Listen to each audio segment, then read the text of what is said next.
திருச்சிற்றம்பலம்.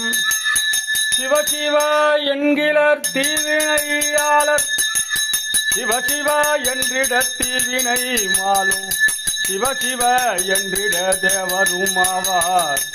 சிவசிவ என்ன சிவஹரித்தானே புண்ணியம் செய்வார்க்கு பூவுண்டு நீருண்டு அண்ணல் அது கண்டு அருள் செய்யா நிற்கும். என்னிலே பாவிகள் எம் இறை ஈசனை நன்னறியாமல் நழுவுகின்றாரே. யாவர்க்குமாம் இறைவர்க்கொரு வச்சிலை யாவர்க்குமாம் பசுக்கொரு வாயுரை யாவர்க்குமா உண்ணும் போது ஒரு கைப்பிடி யாவர்க்குமா பிறர்க்கு இன்னுரைதானே. அன்போ சிவமோ இரண்டென்பார் அறிவிலார் அன்பே சிவமாவது ஆறும் அறிகிறார். அன்பே சிவமாவது ஆறும் அறிந்த பின் அன்பே சிவமாயமர்ந்திருப்பாரே. திருச்சிற்றம்பலம். தில்லையம்பலம்.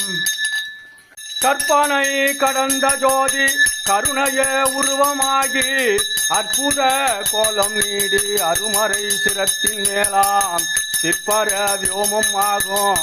திருச்சிற்றம்பலத்தில் நின்று பொற்புடோ நடம் செய்கின்ற பூங்கழல் போற்றி போற்றி இரவாத இன்ப அன்பு வேண்டி பின் வேண்டுகின்றார். பிறவாமை வேண்டோம் மீண்டும் பிறப்பு உண்டேல் உன்னை என்றோம் மறவாமை வேண்டோம் இன்னும் வேண்டோம் நான் மகிழ்ந்து பாடி அறவா நீ ஆடும்போது உன் அடியின் கீழ் இருக்க என்றார். சிவனடிய சிந்திக்கும் திருப்பெருக்கு சிவஞானம் பவமதனை அறமாற்றும் பாங்கினில் ஓங்கிய ஞானம் ஓமையிலா கலைஞானம் உணர்வு அறியமை ஞானம் தவ முதல்வர் சம்பந்தர் தாம் உணர்ந்தார்.